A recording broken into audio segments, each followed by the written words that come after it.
Namaste, I am Abhishek Jadhav, astrologer, numerologist and tarot card reader. Welcome to my channel, welcome to एक शक्ती परिवार, जिथे every weak आपण तुमचं life better कसं करता येईल याची चर्चा करत असतो. आजच्या एपिसोडमध्ये जाणून घेणार आहोत लाईफ पाथ म्हणजे भाग्यांक बद्दल. तुमचा भाग्यांक तुमच्यासाठी काय सांगतो, तुमचा भाग्यांक काय पद्धतीचे चेंजेस तुमच्या लाईफमध्ये करून आणू शकतो आणि त्याचा वापर करून तुम्ही तुमच्या लाईफमध्ये ग्रोथ कशी करू शकता त्याची चर्चा करणार आहोत. प्रत्येक भाग्यांकमध्ये तुम्ही काय स्वतःमध्ये डिफरंट आहात, कशी तुम्हाला त्याच्यावर चांगल्या गोष्टी करता येतील, तुमचे लकी नंबर्स, लकी कलर्स, या सगळ्या गोष्टींचं डिस्कशन करणार आहोत. आणि एंडला मी एक बोनस टिप शेअर करणार आहे जेणेकरून तुम्ही तुमच्या लाईफमध्ये नेम, फेम, सक्सेस अट्रॅक्ट करू शकाल. सुरुवात करूयात आता भाग्यांक 1 पासून. आता भाग्यांक म्हणजे काय, ज्यावेळेस तुम्ही तुमच्या जन्मतारखेची पूर्णपणे टोटल करता, तुमची डेट, तुमचा मंथ आणि इयर या तिन्हीची टोटल करता त्याला, आणि जो आपल्याला सिंगल डिजिट मिळतो त्याला म्हणतात भाग्यांक किंवा लाईफ पाथ.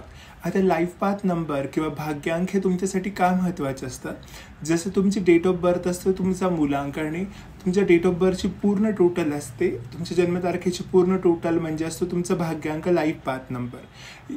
तुमचा डेट ऑफ बर्थ तुम्हाला सांगते की तुम्ही कोणते स्किल्स घेऊन आला, तुमच्याकडे कोणते स्किल्स आहेत, तुमच्याकडे कोणत्या क्वालिटीज आहेत, आणि तुमचा भाग्यांक तुम्हाला सांगतो की तुम्हाला या क्वालिटीज कोणत्या क्षेत्रामध्ये वापरायच्यात, कोणत्या गोष्टीत करायच्यात.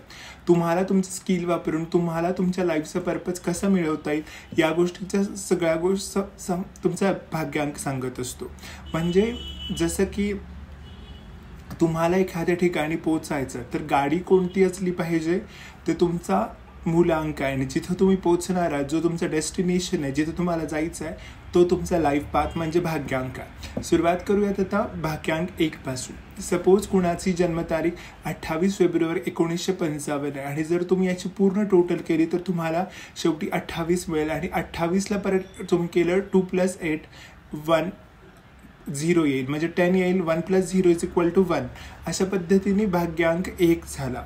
आता याचा मालक आहे सूर्य, आणि सूर्याचं तेज या लोकांमध्ये असतं.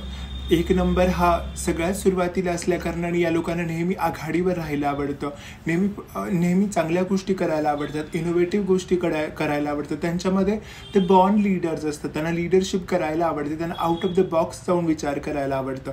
एखादी गोष्ट करायची असेल तर त्यांच्याकडे उत्साह, स्फूर्ती ती असते. एखाद्या गोष्टीला ते चांगल्या पद्धतीने लीड करू शकतात. एखाद्या ग्रुपमध्ये जरी ते असतील तरी त्यांच्या स्वभावामुळे, त्यांच्या गोष्टीमुळे ते त्या ग्रुपमध्ये उठून दिसतात. या लोकांना नेहमी पुढे जाण्याची आवड असते. या लोकांना पास्टमध्ये कोणताही इंटरेस्ट नसतो. हे लोक फ्युचर ओरिएंटेड असतात, आपल्या गोल्स ओरिएंटेड असतात, डिटर्मिन असतात. त्यांची डिटर्मिनेशन पॉवर, त्यांची निर्णय क्षमता खूप चांगली असते. या लोकांमध्ये एखादी गोष्ट करण्याची जिद्द असते. एखादी गोष्ट त्यांनी ठरवली तर ते खूप चांगल्या पद्धतीने करू शकतात. त्यांचं प्लॅनिंग वेगळं असतं. हे लोक लीडर चांगले असतात, कोच चांगले असतात, टीम लीड्समध्ये चांगल्या पद्धतीने काम करू शकतात. या लोकांमध्ये आपला शब्द पाळला जाणं, आपल्या गोष्टींवर लोकांनी काम करणं, एखाद्या ग्रुपला लीड करणं, एखाद्या कंट्रीला लीड करणं, एखाद्या टीमला लीड करणं या लोकांसाठी खूप इझी बनतं. हे लोक नेहमी त्यांच्या इनोव्हेटिव्ह आयडियाजने, इनोव्हेटिव्ह गोष्टीने नवीन नवीन सोल्युशन्स फाइंड करत असतात. हे लोक सोल्युशन गिव्हर्स असतात. हे लोक प्रॉब्लेमचा विचार करत जास्त बसत नाही, त्यावर आपण सोल्युशन कसं फाइंड आउट करू शकतो, त्यातून आपण नवीन मार्ग काय काढू शकतो ते बघतात. हे लोक कन्व्हेन्शनल पाथ फॉलो करत नाहीत. ते लोक त्यांचा स्वतःचा पाथ फॉलो करतात, त्याचा नवीन पाथ तयार करतात आणि लोक येऊन त्यांना फॉलो करायला सुरुवात करतात. हे लोक ट्रेंड सेट करण्याचा प्रयत्न करतात, नवीन ट्रेंड क्रिएट करण्याचा प्रयत्न करतात. सो या लोकांमध्ये उत्तम निर्णय क्षमता असते, सूर्याचं तेज असतं, त्यांच्या ऑरामध्ये एक पॉझिटिव्हिटी असते, एक करिश्मा असतो. निगेटिव्हिटी त्यांना आवडत नाही. यांना स्वस्थ बसून राहणं आवडत नाही. त्यांना काही ना काही कंटिन्यू काम करणं आवडतं. या सगळ्यात झाल्या त्यांच्यातल्या पॉझिटिव्ह गोष्टी. आता निगेटिव्ह गोष्टींमध्ये काय येतं, ज्यावेळेस तुम्ही एखाद्याला लीड करता, एखाद्या गोष्टीवर तुम्ही काम करता, जिथे लोक तुम्हाला मान देतात, त्यावेळेस तुम्ही थोडे डॉमिनेटेड होऊ शकतात. आपलं म्हणणं खरं करण्याची सवय लागू शकते. थोडा इगो येऊ शकतो. इगोसेंट्रिक तुम्ही होऊ शकता. तुमच्यामध्ये इगोचं प्रमाण वाढू शकतं, अहंकार वाढू शकतो, जेणेकरून तुमची कामं स्टॉप होऊ शकतात. तुम्हाला अनड्यू रिस्क घेण्याची शक्यता लागू शकते, किंवा आपलं म्हणणं नेहमी खरं करायचं, दुसऱ्यांच्या मताचा आदर न करणे, या छोट्या छोट्या गोष्टी तुम्ही जर फॉलो केल्यात आणि तुम्ही लोकांचं ऐकून घ्यायला सुरुवात केली, लोकांना त्यांचे सल्ले मांडू दिले, त्यांची मतं मांडू दिली, तर तुमच्यासाठी जास्त चांगलं होतं. तुम्हाला एक चांगलं लिस्नर होणं पण खूप गरजेचं आहे. तुम्ही ॲक्शन ओरिएंटेड असल्या कारणाने तुमचा पूर्णपणे सगळा वेळ ॲक्शन कशी आपण करू या सगळ्यामध्ये जातोय आणि या कारणाने तुम्ही हेल्थकडे दुर्लक्ष करता. त्यामुळे अधूनमधून तुम्ही तुमच्या हेल्थवर फोकस करणं गरजेचं आहे. फायनान्शियली हे लोक खूप चांगलं काम करू शकतात. फायनान्शियल एरियाजमध्ये त्यांच्याकडे पैसे कायम येत राहतात. कुठून ना कुठून या लोकांकडे पैशांची व्यवस्था होत राहते. हे लोक या लोकांचे जर आपण करिअर बघायचं झालं तर ते बिझनेसमॅन चांगले होऊ शकतात.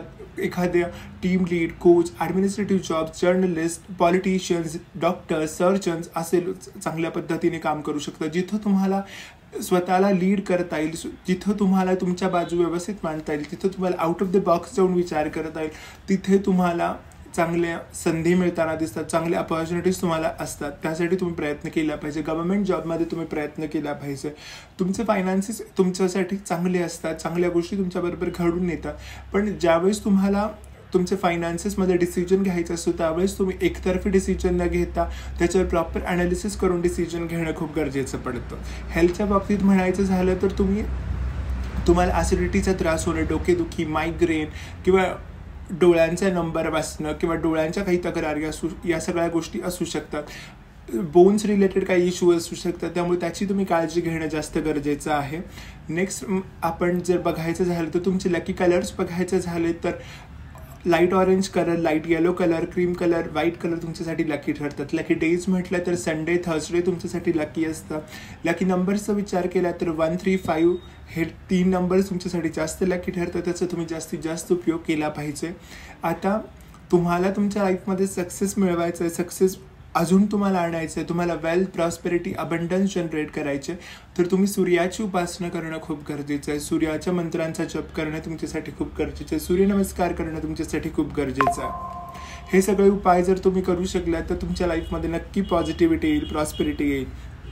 आता बोनस टिप, ज्या लोकांना सूर्याचं मंत्राचा जप करणं शक्य नाही आहे किंवा जे लोक या गोष्टींवर बिलीव्ह करत नाहीत पण त्या लोकांना सुद्धा त्यांच्या लाईफमध्ये सक्सेस आणायचं, प्रॉस्पेरिटी आणायचं तर त्यांच्यासाठी एक स्विचवर्ड शेअर करतोय.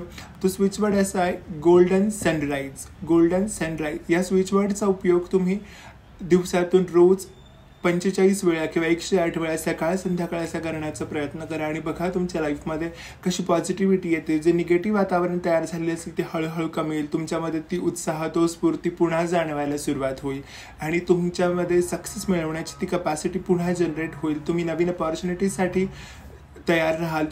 तुमच्यामध्ये नवीन आयडियाज तुम्हाला सुचतील आणि तुमच्या लाईफमध्ये पॉझिटिव्ह चेंजेस घडतील. हे उपाय तुम्ही नक्की करून बघा. तुमच्या फ्रेंड्स अँड फॅमिलीसोबत सुद्धा शेअर करा. हा एपिसोड आवडला असेल तर लाईक, कमेंट करायला विसरू नका. नेक्स्ट एपिसोडमध्ये भेटूयात अशाच इंटरेस्टिंग इन्फॉर्मेशनसोबत. तोपर्यंत stay blessed, stay happy, take care, bye bye.